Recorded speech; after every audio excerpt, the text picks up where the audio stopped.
ठीक है, बहुत अच्छी बात है। ये है ललन टॉप की सिनेमा टीम। मैं हूँ यमन, मेरे साथ हैं श्वेतांक और शुभम। आज दोपहर 12 बजे के अराउंड RRR का ट्रेलर आया है। किस आ, बात की हंसी है? यार ट्रेलर देख तुम के लोग हंसो पीछे। ट्रेलर इतना फनी था क्या? नहीं नहीं, ट्रेलर फनी नहीं था, फिल्म ट्रेलर पर ही हमें बात खुशी करेंगे, है। किसको कैसा लगा, किसको फनी लगा, लॉजिकल लगा और किसको बताओ, अच्छा शुरू लगा। करो, तुमसे शुरू करते हैं। मुझे तो सही लगा, ब्लॉकबस्टर लग रही है। इन नहीं नहीं, एक वर्ड में अगर रैप अप करना हो तो।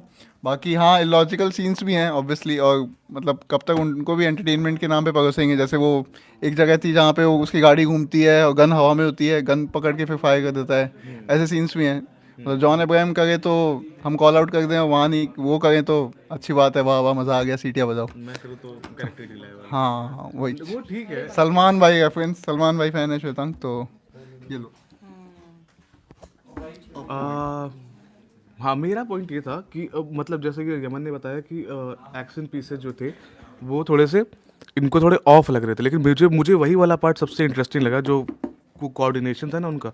कि जैसे वो वाला सीन तुमको जैसे बताया मैंने कि वो जो पेड़ टूटता है उसके हाथ में वापस आता है लकड़ी आग वाली। दूसरी लाइव वो वाली सीक्वेंस जो वाला था, जिसके अंदर वो बाइक होता है। उछलती है। नहीं नहीं, वो कार पे वो पेड़ गिरता है और उसके ऊपर से बंदूक उछलती है और हम दो दो लाइव एक साथ कर रहे हैं ऑलमोस्ट। और ये सॉरी। सब हवा में होता है, जैसे मैं हूं ना हाँ शाहरुख में। हाँ, सॉर्ट ऑफ ऐसा ही, तो मुझे वो थोड़ा इंटरेस्टिंग लगा, देखने में नया लगा। और बाकी वीएफएक्स वाला जो है उसमें वीएफएक्स काफ़ी बड़े लेवल पे यूज़ किया गया इसका, क्योंकि पिक्चर ऑलमोस्ट ग्रीन स्क्रीन ही है शूट हुई। तो शिवम ने उसके बारे में थोड़ा पढ़ा है कि वो कौन सी कंपनी ने किया है, जिन्होंने द लायन किंग का किया था और गार्डियंस ऑफ गैलेक्सी का किया था। तो अभी शुभम जी आपके इस बारे में विस्तार से बताएंगे।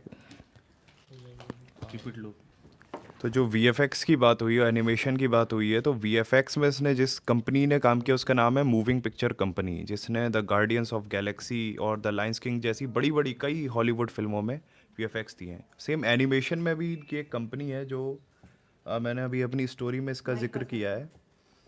थोड़ा पास में। जी, जो अवतार जैसी फिल्मों में एनिमेशन किया उस कंपनी का नाम है फ्रेम स्टोर। तो मतलब राजा मौली ने कितने बड़े बड़े वीएफएक्स के मामले में ट्रेलर में उनकी कोई कमी नहीं दिखती। जो उनके बाग दिखते हैं, जो दिखते हैं, बहुत ही सुप्रीम, विजुअली बहुत ही अच्छा लगा ट्रेलर। इस मामले में मेरे ख्याल से किसी को भी कोई दो राय नहीं होगा कि इस पे एक कमेंट हमें मिला है कि वी थिंक इट्स क्रिंजी और वीएफएक्स के बारे में कुछ अच्छा नहीं कह रहे हैं ये। अब क्रिंजी है तो मुझे लगता है इसकी तुलना वो अवतार से कर रहे हैं, गार्डियंस ऑफ गैलेक्सी से कर रहे हैं। लेकिन उसके अगर कंपैरिजन भी करने बैठे तो भी मुझे नहीं लगता कि उस हिसाब से इतने बुरे हैं जितने बुरे हमने पिछली फिल्मों में भुज में देखे होंगे या उसमें देखे होंगे। उसके हिसाब से इंडियन स्टैंडर्ड के हिसाब से, और 400 करोड़ का मेजर बजट है इनका, उस हिसाब से वीएफएक्स के मामले अगर हम एकदम नुक्स निकालने बैठे हैं तो ऑफ कोर्स कहीं निकल आएंगे। लेकिन एक सीमित बजट और 400 करोड़ का खैर मेगा बजट में आएगा, लेकिन अगर आप उसका कंपैरिजन एवेंजर्स या किसी और अन्य बड़ी हॉलीवुड फिल्मों से करेंगे तो ऑब्वियसली आपको उतने पसंद नहीं आएंगे। लेकिन इंडियन स्केल पे वो काफ़ी अच्छी शुरुआत है। वीएफएक्स के मामले में बहुत अच्छे वीएफएक्स में गिने जाएंगे आरआरआर के वीएफएक्स। मतलब 2022 की पहली सबसे बड़ी फिल्म है, सबसे ये बोल बड़ी सकते फिल्म हो। तो ऑफ कोर्स है, जनवरी में आ रही है, उसके सामने कोई टक्कर में तो बिल्कुल नहीं है, ये बात तो आप सही सही सही। और ये भी है ना कि मेरे को वही होता है कि जो इंडस्ट्री है, नॉन हिंदी इंडस्ट्री है, उसको मास एंटरटेनर फिल्म बनानी आती हैं किसी ना किसी लिहाज से। जो हिंदी वालों में कहीं ना कहीं मिस हो गया। मास्टर थी, मास्टर चाहे आप लेंथ के हिसाब से बोल सकते हो लंबी थी, लेकिन वो एंटरटेनिंग थी, एटलीस्ट मुझे तो लगी। मैं फुल ऑन एंटरटेनमेंट। तो जनता की सीटी बजवाना आता है, ये हाँ, सही कह वो आता है, वो उनको वो वैल्यू क्रिएट करनी आती है, जो कि हमारे यहाँ पे बहुत मिसिंग है। जैसे सलमान भाई भी अब नहीं कर पा रहे हैं, हालांकि वो पहले वाला चार्म नहीं गा या कुछ कि। ही डायरेक्टर हैं जैसे रोहित शेट्टी जैसे जो इस काम में सफल हो रहे हैं, बाकी लेकिन इसमें सूर्यवंशी को भी नहीं मिले इतने अच्छे जी बिल्कुल रिव्यूज। एग्री करता हूँ। जैसे सिंघम और सिम्बा, सिम्बा तो फुल ऑन एंटरटेनर थी, और उसके कंपैरिजन में ओवरऑल उसका जो एक कैमियो वाले पार्ट है जहाँ अजय देवगन और रणवीर सिंह आते हैं, वहाँ थोड़ा एक्साइटमेंट बढ़ता है, लेकिन वो बहुत ही सीमित समय है। बाकी के जो पिछले 1.5 घंटे हैं वो एकदम ही वो फ्लैट है फ्लैट जाते हैं, बहुत ही फ्लैट जाते हैं। स्टोरी वाइज भी पिछली स्टोरी बहुत रोमांच थी। लेकिन आरआरआर पर लौटते हैं, सूर्यवंशी। हाँ। अच्छा, लोग पूछ रहे हैं, एक दो लोगों ने पूछा है कि आरआरआर का बेसिक प्लॉट क्या है, ये कौन है, इसमें कहानी क्या है? ये दो फ्रीडम फाइटर्स थे, अलगू सीताराम राजू और कोमाराम भीम। 1920s उस दशक में कहानी सेट है, हालांकि फिक्शनलाइज किया है काफ़ी हद तक। और उस पर काफ़ी कंट्रोवर्सी भी मची थी। कैरेक्टर, हाँ कैरेक्टर नहीं वही लिया है, पर लेकिन उनकी स्टोरीज और जो उनका स्ट्रगल है आज़ादी के लिए और हैदराबाद के निज़ाम से लड़ रहे हैं, वो जो पूरा स्ट्रगल है उसको फिक्शनलाइज किया है वही क्रिएटिव लिबर्टी के नाम पे। जहाँ तक मुझे नॉलेज है इतना ही है, बाकी श्वेतांग कोई और फीडबैक है तो आपके पास? एक्सपेक्टेशन लोगों को अजय देवगन भी है इसमें, और आलिया भट्ट कितना नजर आए ट्रेलर में, क्या है? अजय देवगन और आलिया भट्ट ट्रेलर में थोड़े टाइम के लिए नजर आते हैं और पिक्चर में भी थोड़े टाइम के लिए ही नजर आएंगे, क्योंकि वो मतलब उनका बिल्कुल ही गेस्ट अपीयरेंस है वो। और उनको इसलिए फिल्म में रखा क्योंकि वो एक्चुअली ये फिल्म जो है ओरिजिनली तेलुगु भाषा में है ना, उसको और भाषाओं में भी मतलब वो डब तो नहीं किया गया, बनाया गया, वैसे ही उनको हर भाषा में रिलीज़ की जाएगी। लेकिन वो इशू ये है कि आपको होता है कि आपकी एक आप नॉन हिंदी फिल्म है ना, तो लेकिन हिंदी ऑडियंस तक अपनी फिल्म कैसे पहुंचाएंगे, है ना, उतना बड़ा वो नहीं रहता है, तो इसलिए आपको एक नॉर्थ इंडियन स्टार उठाना पड़ता है। तो इसलिए अजय देवगन फिल्म में है, आलिया भट्ट भी इसी वजह से फिल्म में है। उनके रोल्स बहुत छोटे हैं वैसे तो, लेकिन उम्मीद है कि कुछ इम्पोर्टेंट होगा या मतलब स्टोरी के हिसाब से कुछ वो करेंगे कुछ, तो वो हम देखते हैं क्या होता है। सचिन दुबे हैं जिन्होंने लिखा है कि आरआरआर में प्री इंडिपेंडेंस में आज की पुलिस यूनिफॉर्म कैसे दिखा रखी है। तो वो तो अभी पिक्चर आने देते हैं, अभी तो ट्रेलर आया, ट्रेलर के बेसिस पे हम ज़्यादा जज करेंगे तो फिर दिक्कत आएंगी ना। एक बार पिक्चर देखते हैं फिर उसमें निकालेंगे फॉल्ट सारे अपन बैठ के। और ऐसा भी कुछ है पुलिस यूनिफॉर्म्स के साथ, ऐसा भी कुछ एक है स्टैंडर्ड कोडिंग का कि ये सही जो यूनिफॉर्म होती है वो यूज़ नहीं कर सकते, कुछ है ऐसा, वो उस पर भी हम एक स्टोरी करेंगे, तबीयत से बताएंगे डिटेल में कि क्या केस है और क्यों वो जो स्टार्स होते हैं, वो जो जितने भी क्या बोलते हैं उनको कलर बैटन्स, हाँ वो सही यूज़ नहीं कर सकते, उसका भी एक रीज़न है, तो वो भी हो सकता है। बाकी तो फिल्म आने पे पता चलेगा। किसी और के पास है कुछ? और शुभम को बताओ। हाँ, किस पे और कोई अन्य सवाल हो सोनाली जी तो पूछिए। उसके अलावा शुभम वापस आ गया। ये बात है ना, एक बार अरे माइक दद्दा, ये फिल्म शायद ये जो राजा मौली के फादर हैं के वी विजेंद्र, उन्होंने ही लिखी है, जिन्होंने बाहुबली भी लिखी थी। बजरंगी भाईजान भी लिखी थी, मणिकर्णिका भी लिखी थी। बजरंगी भाईजान भी उन्होंने ही लिखी थी। के वी प्रसाद ने, और मणिकर्णिका भी उन्होंने लिखी अच्छा, हाँ ये बजरंगी भाईजान वाला मेरे लिए नया ट्रिविया था, थैंक्स श्वेतांग। हाँ मणिकर्णिका और वो थलाईवी का तो मुझे पता था। हाँ बजट के बारे में पूछ रहे हैं लोग, आरआरआर का बजट क्या है? बजट शुभम बताएंगे, उन्होंने हाँ, डिटेल्स बजट मैंने अपने पहली बात में बताया था कि इसका बजट 400 करोड़ के ऊपर का है, यानी ये इस वक्त मेरे ख्याल से इंडिया की one of the expensive movies में एक गिनी जाएगी आरआरआर। इससे मेरे ख्याल से महंगी आज तक मूवीज़ कोई बनी है श्वेतांग? 350 करोड़ में रोबोट बनी थी। हाँ रोबोट वगैरह बनी है 2.0। हाँ, लेकिन यहाँ 400 करोड़ से ऊपर गया है, तो ये अभी तक की इंडिया की सबसे महंगी फिल्म बताई जा रही है। और बाकी एक और सवाल किया था आपने किस विषय में? वो कौन सा था सवाल याद है आपको?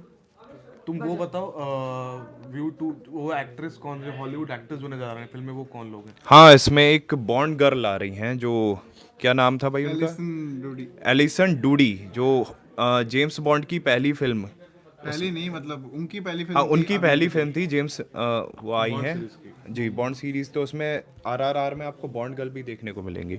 व्यू टू किल पिक्चर का नाम था ना। हाँ व्यू टू किल राइट। बाकी जो दोनों दो तीन और फॉरेन एक्टर्स हैं, आयरिश और ब्रिटिश एक्टर्स हैं, वो रिलेटिवली नए हैं, थिएटर बैकग्राउंड है उनका और फिल्मों और टीवी सीरीज में ज़्यादा एक्टिव नहीं है, तो लेट्स सी कि यहाँ क्या मैजिक क्रिएट करते हैं। और उनके अलावा तो कास्ट में यही है अपने एनटीआर और रामचरण, अजय देवगन, श्रेया सरन है इसके अंदर। हाँ श्रेया सरन भी है। श्रेया सरन का रोल लेकिन ट्रेलर में तो एक ग्लिम्स दिखी है खाली। तो अभी तो ट्रेलर ही है ना। हाँ। अभी अपन मतलब इसकी बेसिस पे बिल्कुल हमें वो नहीं करना चाहिए कि पूरी फिल्म को उसकी बेसिस पे जज हाँ। कर दिया। Right mic sorry. हमें ऐसा भी मतलब अभी ट्रेलर देख के हमें बिल्कुल ही जजमेंटल नहीं होना चाहिए, हमें पिक्चर के लिए वेट करना चाहिए। क्योंकि हम एक्चुअली क्या करते हैं ना, हम बिल्कुल ही तोड़ मरोड़ देते हैं उसको, डाइसेक्ट कर देते हैं पिक्चर को। हम ट्रेलर आया उसको इतना तोड़ दिया कि अब पिक्चर देखने के लिए एक्साइटमेंट ही नहीं बची। तो वो अपन अभी नहीं करते हैं, क्योंकि भाई कोई भी पिक्चर बनती है बहुत मेहनत से बनती है, कोई भी वीडियो बनता है बहुत, हमको पता है वीडियो बनाने का मेहनत कितना लगता है। तो कोई भी पिक्चर बहुत मेहनत से बनती है। 400 करोड़ रुपए किसी ने खर्च किए हैं और हमको उसने 3 मिनट का पिक्चर दिखाया है, उसने 4 घंटे की 3 घंटे की पिक्चर बनाई है, हम 3 मिनट में कैसे उस पिक्चर को जज कर लें ट्रेलर देख के? तो अपने को उसके लिए वेट करना चाहिए प्रॉपरली, पिक्चर देखते हैं। बाहुबली के बाद कुछ लेके आए भाई, वो आदमी कुछ सोचा होगा उन्होंने, तो वही एक्सपेक्टेशन से देखते हैं क्या होता है उसके ऊपर। लोग ट्रेलर को लेकर बात कर रहे हैं, कौन से सीन्स आपको पसंद आए? जैसे कि किसी ने एक सीन की बात करी है जहाँ पर कोई वाइट जनरल वाला एक सीन है वो उसमें वो गोली मार गोली मारता है, वो गन नहीं है जो बता रहे थे, गाड़ी उछलती है। हाँ, तो वही कोऑर्डिनेटेड सीन हमने सबसे पहले वही डिस्कस किया था कि वो 2 सीन्स हैं। एक तो रामचरण वाला सीन जहाँ पे एक आदमी टकराता है पेड़ से और पेड़ में आग लगा हुआ है और वो पेड़ की लकड़ी टूटती है और रामचरण के हाथ में आ जाती है। दूसरा सीन वो वाला था कि जो अंग्रेज अफसर जो है उसकी गाड़ी पे पेड़ गिरता है और बंदूक उड़ती है, वो हाथ में पकड़ता है और फायर कर देता है। तो वो थोड़ा सा देखने में फन लग रहा है, देखते हैं और क्या होता है एक्सटेंडेड कट में पता चलेगा अभी तो हमने को। बाकी मेरा एक वो इशू ये था कि जब हम किसी इंडियन मूवीज़ में किसी भी फॉरेन एक्टर्स को कास्ट करते हैं तो बड़ा ही उनका पोर्ट्रेल बड़ा स्टीरियोटिपिकल सा होता है कि एक अंग्रेज अफसर है, एक पर्टिकुलर ड्रेस में दिखेगा, एक हेयर स्टाइल होगी उसकी, वो बिल्कुल घिसा पीटा। ये हाँ, बदला लिया जा रहा है, वो इन्होंने जो इंडियाना जोन्स में पाप किया है ना, हाँ। अमरीश पुरी को दिखा के वो सब। तो उन्होंने जो गलती कर दी हम वापस दोहराने का ज़रूरत उसको है नहीं, वैसे तो हम कुछ अलग भी कर सकते हैं। हाँ ये ऑब्वियसली वो तो है, मजाक की बात है। जैसा रिसेंटली शूजी सरकार ने अपनी सरदार उधम सिंह में किया था, बहुत ही ऑथेंटिक पोर्ट्रेल किया था, तो इसी तरीके का। बाकी आप फेवरेट सीन की बात कर रहे थे, जो मुझे ट्रेलर में सबसे पसंदीदा सीन लगा वो जब रामचरण धनुष लेके बीच आग के वो आते हैं, जो उनका एंट्री सीन है वो बहुत ही कमाल का सीन है। मुझे लगता है थिएटर में जब वो आएगा तो डेफिनेटली उस सीन पे तालियां बजेंगी। तो थिएटर का रिएक्शन देखा तो था जो वीडियो वायरल जी, और कुछ फिल्म से जुड़े ट्रिविया बता देते हैं हमारे फैंस को। तो इसमें जो सिनेमेटोग्राफी है वो बहुत ही कमाल के हैं, उनका नाम मैं बताता हूँ आपको।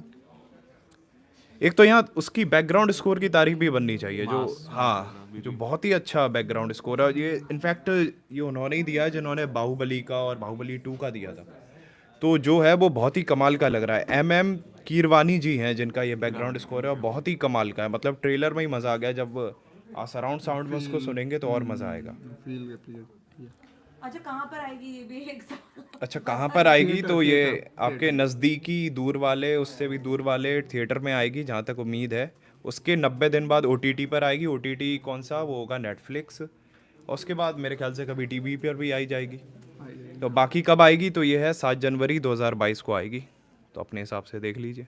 बाकी यमन साहब और बताइए। मुझे फेवरेट सीन पे बात चल रही थी ना ट्रेलर की, मुझे सबसे बेस्ट बिट लगा NTR वाला, जो कोमाराम भीम भागता हुआ था, जो उसकी एंट्री है एस्टेब्लिश किया उसको ट्रेलर में। वो भागता हुआ है, वो कैमरा ट्रैक आउट कर रहा है उसको पीछे सीधा, और फिर बाद में वो शेर के साथ लड़के वो चिल्लाता है। वो थोड़ा सा बहुत हाँ इलॉजिकल तो पूरा ट्रेलर है, ऐसे सोचेंगे नहीं, मेरे लिए तो वो weird सीन सीन है वो देखने के लिए। हाँ हाँ है। कि आप शेर को चिल्ला के डरा दे रहे हो। अरे, हाँ वो तो फिर आप हवा में बंदूक पकड़ के फायर करोगे, वो भी है, वो थोड़ी भी तो मर्यादा रखिए सर। हाँ सर वही थोड़ी तो मर्यादा रखिए। पूरा कुछ ट्रेलर भी ऐसा ही करेंगे होता सर, वो पूरे ट्रेलर में। क्या आपको भी ऐसा लगता है, अभिषेक ने पूछा है यहाँ पर कि ट्रेलर में बहुत ज्यादा रिवील कर दिया गया है? जी जी जी, नहीं। मुझे ऐसा बिल्कुल लगता है कि ट्रेलर में बहुत ज़्यादा रिवील कर दिया गया है, क्योंकि पहले उसमें दिखाया गया कि जो रामचरण है वो अंग्रेज़ों की तरफ से अफसर हैं जो अंग्रेज़ सरकार के लिए काम कर रहे हैं, तो वो हिंदुस्तानियों पर जुल्म करते हैं।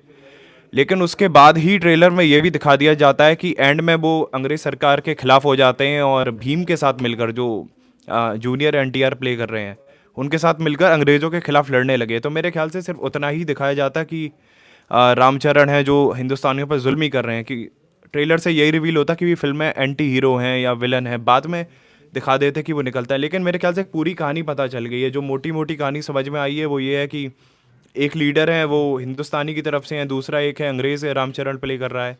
अंत में उसका भी हृदय परिवर्तन हो जाएगा, फिर वो भी लड़ने लगेगा अंग्रेज़ों के खिलाफ। तो ये आपने क्या नाम बताया था आपने, तो जिसका भी अभिषेक, आपने एकदम सही बात कही कि मुझे ऐसा लगता है कि ट्रेलर में वाकई बहुत रिवील कर दिया गया है। बाकी श्वेतांग को ऐसा नहीं लगता।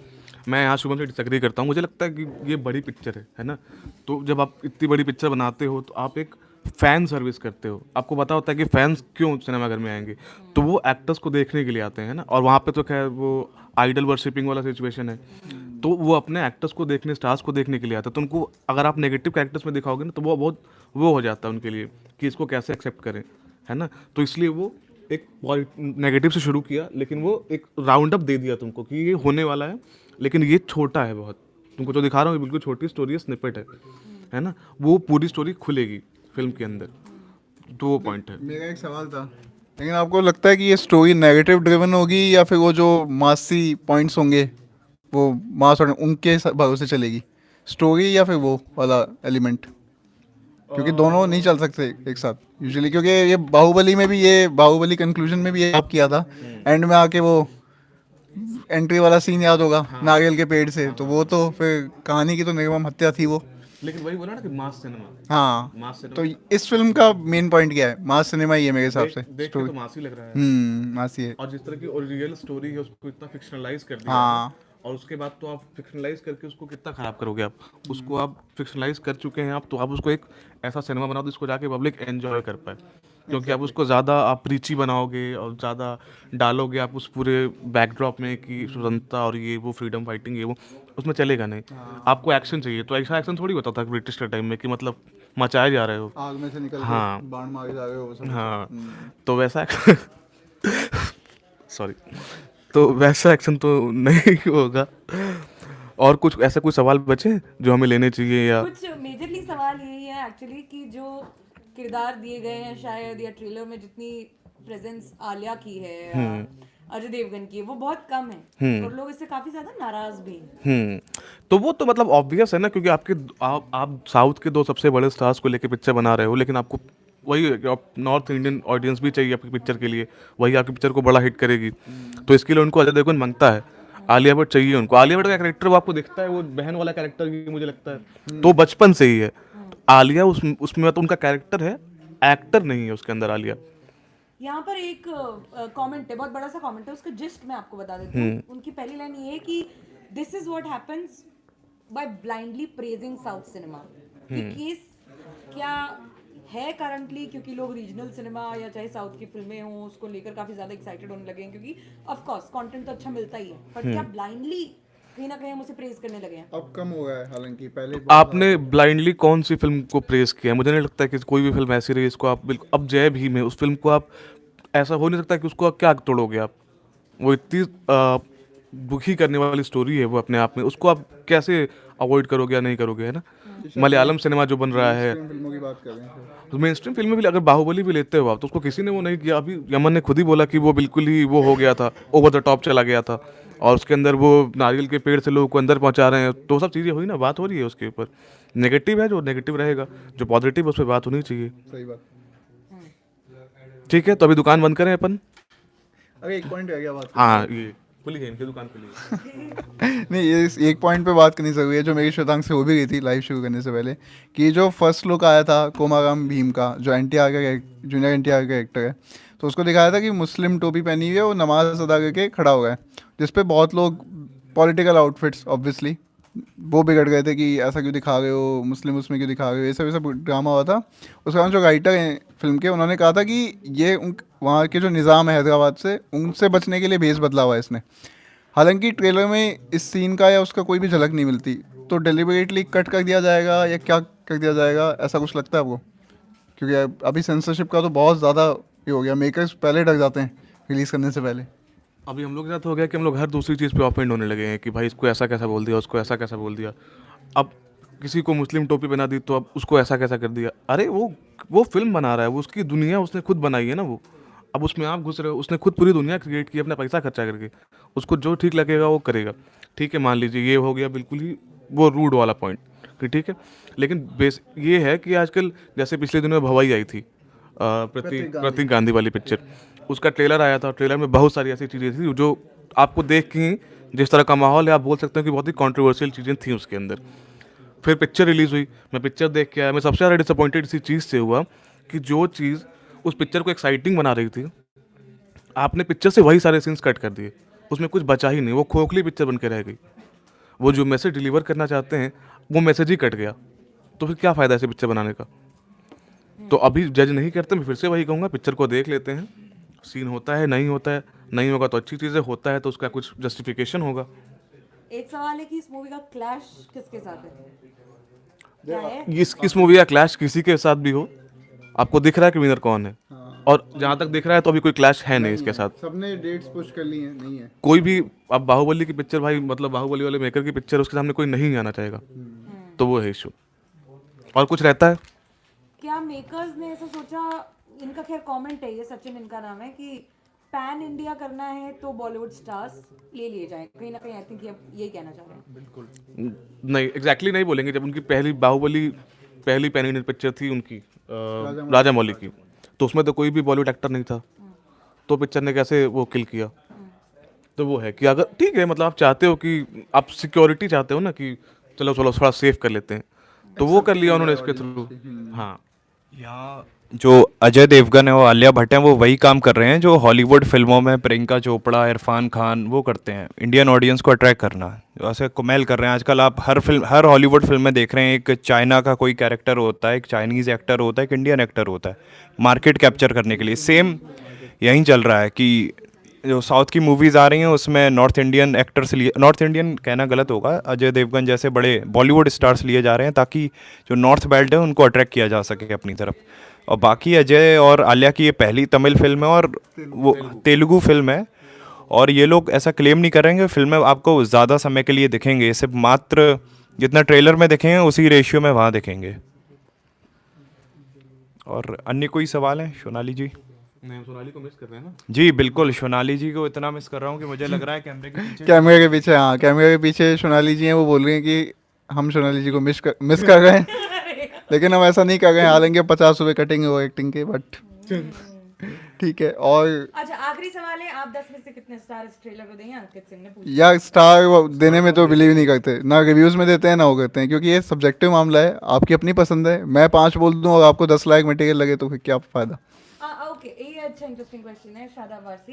Comparison of RRR and Pushpa. नहीं, दोनों अलग जॉनर, अलग स्टार, अलग मेकर्स, सब कुछ अलग है, नहीं कर सकते कंपेयर। कैसे करोगे आप कंपेयर? नहीं, लेकिन वो है कि दोनों ही फिल्में जो हैं बिल्कुल ही पैन इंडिया लेवल पे बनाई गई हैं उसी तरह की ऑडियंस के लिए कि पूरी मतलब पूरा इंडिया देखे इसको। भी नहीं है ना फिर वही सबसे मेजर डिफरेंस वही है कि आरआरआर को लेके जो एक बज है कि वो बाहुबली वाले डायरेक्टर की पिक्चर है, प्लस ये वो अल्लू अर्जुन वाली पिक्चर जो है पुष्पा, वो है कि भाई अल्लू अर्जुन की पिक्चर है, क्योंकि उनकी अला वैकुंठ पूरे मुल्लो जो है वो बड़ी हिट रही थी, उसका हिंदी रीमेक भी बन रहा है। तो उससे वो है, वो एक स्टार वाली बात है, और एक फिल्म मेकर है जिसकी एक रेपुटेशन है कि वो एक अच्छा फिल्म मेकर है, उसने बहुत बड़े बजट की पिक्चर बनाई, बहुत हाई मतलब काफ़ी जो वीएफएक्स ऐसा है कि वीएफएक्स पे उसकी पूरी पिक्चर बनी है ऑलमोस्ट, और वो इतना बिलीवेबल लगा है। तो वो वाला पार्ट। हाँ, what do you guys think about कुरूप? सॉरी इंटरप्ट कर दिया मैंने आपको। कुरूप का आपने रिव्यू किया था तकरीरी। हाँ मतलब अभी तो अपन आरआर की बात करें, कुरूप तो बीती बात हो गई ना अभी। देख लो जाकर, हाँ, देख के खुद डिसाइड करो। और कुछ? नए चैनल की बात करूंगा। हाँ, नया चैनल, हमारा नया चैनल शुरू हुआ है ललन टॉप सिनेमा, उसको भी सब्सक्राइब करिए, और फेसबुक पे लाइक करिए, और इंस्टाग्राम पे भी फॉलो करिए, ट्विटर पे भी फॉलो करिए, जहाँ जहाँ कर सकते हैं सब करिए, ठीक है? मिलते रहेंगे। Thank you. थैंक फिल्में देखो, मजे करो। Bye, thank you.